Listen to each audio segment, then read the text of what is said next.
So, welcome to Fourknocks. It's very dark inside, but once you give it a minute or two, your eyes tend to adjust fairly easily. So I'll leave the door open so it does shed a little bit of extra light. So this is the chamber of Fourknocks. One of the things that strikes you about this place is the megalithic carvings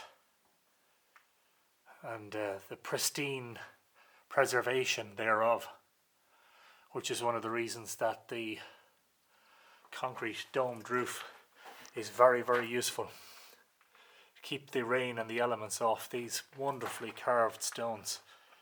And this one in particular looks like it was carved last week. So fresh is it, and so well maintained are the carvings.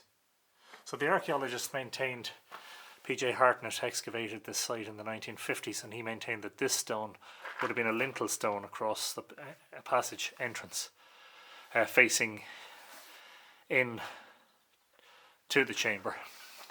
And there's another stone here with markings on it, if I can show you.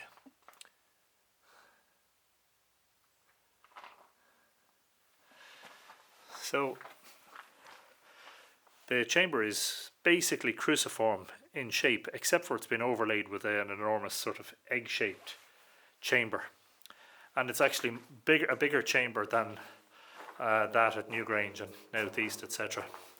More than double the size in terms of floor area, and it points towards the far northeast, beyond where the range of the rising sun or the moon can possibly shine in. And my own theory is that it was a stellar alignment, and that it was aligned on the constellation that we know today as Cygnus, the swan, which is a very prominent creature in Irish mythology. Here's the southern or end recess, and there are sort of diamond shaped quadrangular carvings on that stone. It's probably going to be a bit difficult to see. We'll give it a try anyway. The western recess, oh yeah. Zigzag and diamond patterns. The interesting thing about the easternmost recess is that it doesn't have a large lintel stone and no decoration. And this seems to be the case in Irish passage tomb monuments, that the right hand recess tends to be bigger and more ornately decorated. Now I definitely can't show you because it's in shadow there, but there's a small stone in there, like some sort of a plinth upon which maybe something was set during ceremonies.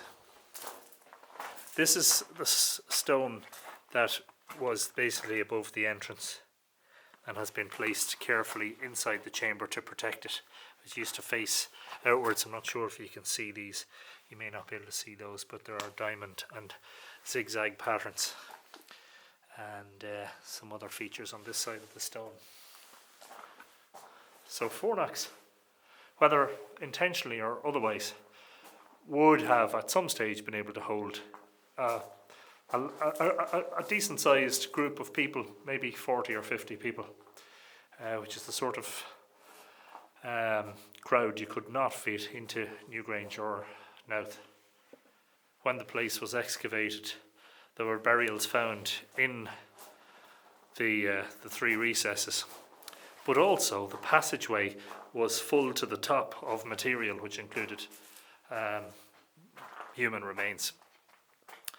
And a great deal of the remains were cremated. There were some objects found, an antler pin made from the antler of a young red deer with some zigzag patterns on it, which was found in the southern recess, and also some marbles between 11 and 25 millimeters in size, rounded chalk stone balls, and then two larger stone balls, again made from polished chalk, which were roughly the size of a tennis ball, and we don't know what these were for. So Fourknocks is a beautiful little monument, but there's still much about it that is mysterious.